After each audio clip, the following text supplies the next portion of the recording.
Tom Stoppard. Tom Stoppard's life didn't unfold like the typical story of a playwright. It moved like one of his own scripts. Sharp, layered, unpredictable, and always aware of the audience watching from the dark. Born into a world already shifting under his feet, Stoppard spent his life writing about identity, chance, and the absurdity of human existence. Because he had lived it long before he ever put a pen to paper, and when news broke that he had died at 88, the theater world seemed to collectively exhale. A soft, stunned pause for the man whose words had shaped generations of actors, directors, and dreamers. His breakout masterpiece, Rosencrantz and Guildenstern Are Dead, wasn't just a play, it was a seismic shift in modern theater. The story of Hamlet's forgotten side characters became a global meditation on fate and free will, told with humor so sharp you barely noticed the philosophy bleeding underneath it. Critics knew instantly that Stoppard wasn't just talented, he was dangerous. He didn't write plays, he detonated them, bending form, reshaping structure, and daring audiences to question everything they thought they knew. But Stoppard wasn't satisfied with one revolution. He kept rewriting the rules, with travesties, with The Real Thing, with Arcadia, with The Coast of Utopia, with Leopoldstadt. He collected Tony Awards like postcards, always moving, always searching for the next intricate puzzle of language and humanity. Even Hollywood couldn't escape his orbit. His fingerprints are all over Brazil, Empire of the Sun, Anna Karenina, and, most famously, Shakespeare in Love, where his mastery of dialogue won him an Academy Award. Offstage, Stoppard was quieter, more reflective, but inside his writing lived an entire universe of contradictions. Witty but melancholy, chaotic but controlled, intellectual but deeply human. Losing him feels like losing a guide through the strange corridors of art and life. And yet, like all great playwrights, he never really leaves. His words sit waiting in the wings, ready to resurrect themselves night after night, generation after generation.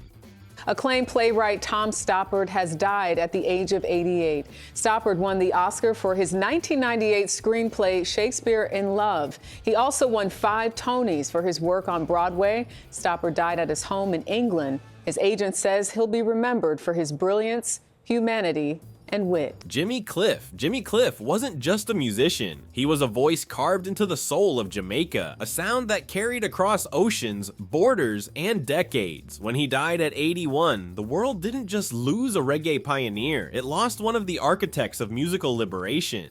Cliff didn't grow up wealthy or privileged. He came from the humblest corners of St. James Parish, where dreams were louder than opportunities. But even as a child, he had a voice that didn't ask for attention. It demanded it. Hurricane Hattie blew the doors open, but songs like Vietnam, Many Rivers to Cross, and his soaring rendition of I Can See Clearly Now cemented him as a global force. Yet it wasn't just music that made Jimmy Cliff a legend. It was The Harder They Come, the 1972 Jamaican film in which he starred. Cliff didn't just act, he embodied the struggle, the defiance, the raw rebellion of Jamaican youth. The film became a cultural milestone, and its soundtrack is still considered one of the greatest in history. Through 7 Grammy nominations, 2 wins, and awards from his home country, Cliff remained grounded in purpose. His songs weren't just melodies, they were declarations, stories of pain, hope, and resilience shaped into rhythm. And even now, his voice echoes wherever people fight to survive, to rise, to cross their own river one step at a time.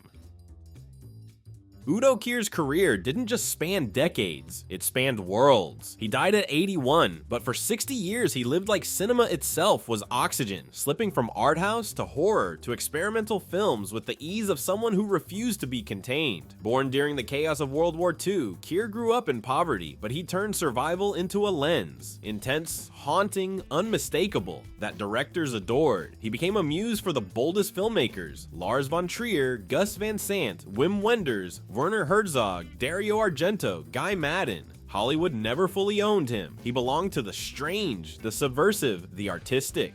My Own Private Idaho, Melancholia, and dozens of others showcased his gift, the ability to be unsettling and captivating at the same time. Kier wasn't an actor you forgot. He was an actor who left a scent on the film, a shadow in the corner, a chill in the air, a smirk that suggested he knew more than the audience ever would. His death closes a chapter of cinema we may never see again, the era of the true character chameleon, the one who chose art over comfort every single time. Even in his later years, Kier seemed to operate operate on a wavelength separate from everyone else. He brought the same ferocity to a 5-minute cameo as he did to a leading role, carrying an aura that made every frame feel slightly warped, slightly dangerous, slightly more alive. He didn't chase fame, franchises, or formulas. He pursued the bizarre, the beautiful, the broken, and because of that, his legacy isn't just in the films he made, it's in the filmmakers he emboldened, the genres he reshaped, and the countless artists he taught simply by existing. That cinema is at its most powerful when it refuses to behave.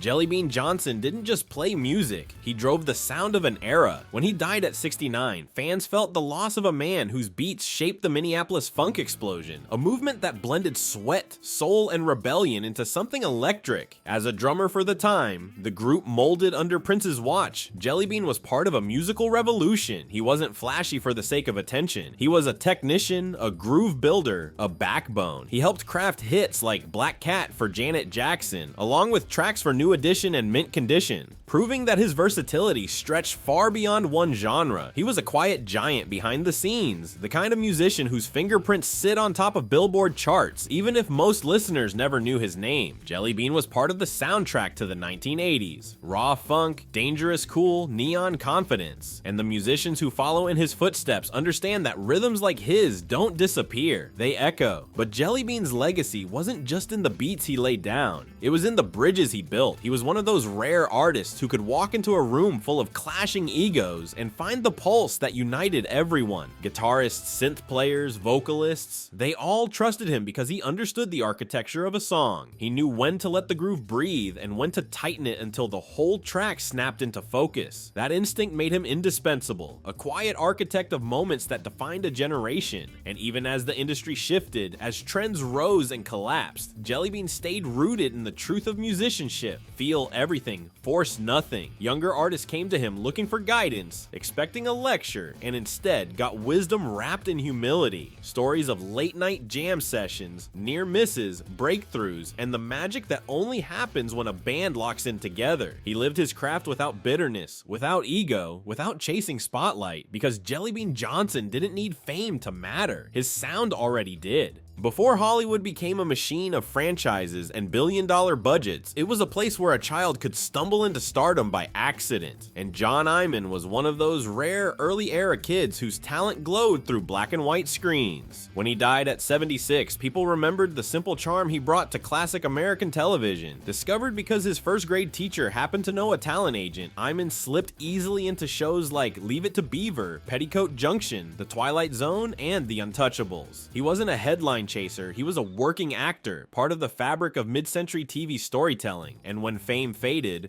as it eventually does, Iman built new lives for himself. Musician, teacher in Japan, flight attendant. He wasn't defined by Hollywood, he treated it as one chapter in a much fuller story. That's what makes his death resonate. He lived many lives, and each one mattered. What people often forget is how unusual that flexibility is, especially for someone who tasted fame young. Many child actors collapse under the weight of early expectations, but Iman quietly stepped away, choosing curiosity over clinging to a fading spotlight. He embraced the world far beyond studio lots, collecting experiences with the same ease he once collected roles. His life became a mosaic, part entertainment history, part global adventure, part personal reinvention, and in the end, that's what gives his story its depth. He showed that a Hollywood beginning doesn't have to dictate the whole arc of a life. Iman moved through the world with an openness that made each new path feel earned, not accidental. His passing reminds us that success isn't always the loudest chapter. Sometimes it's the bravery to write new ones long after the camera stopped rolling.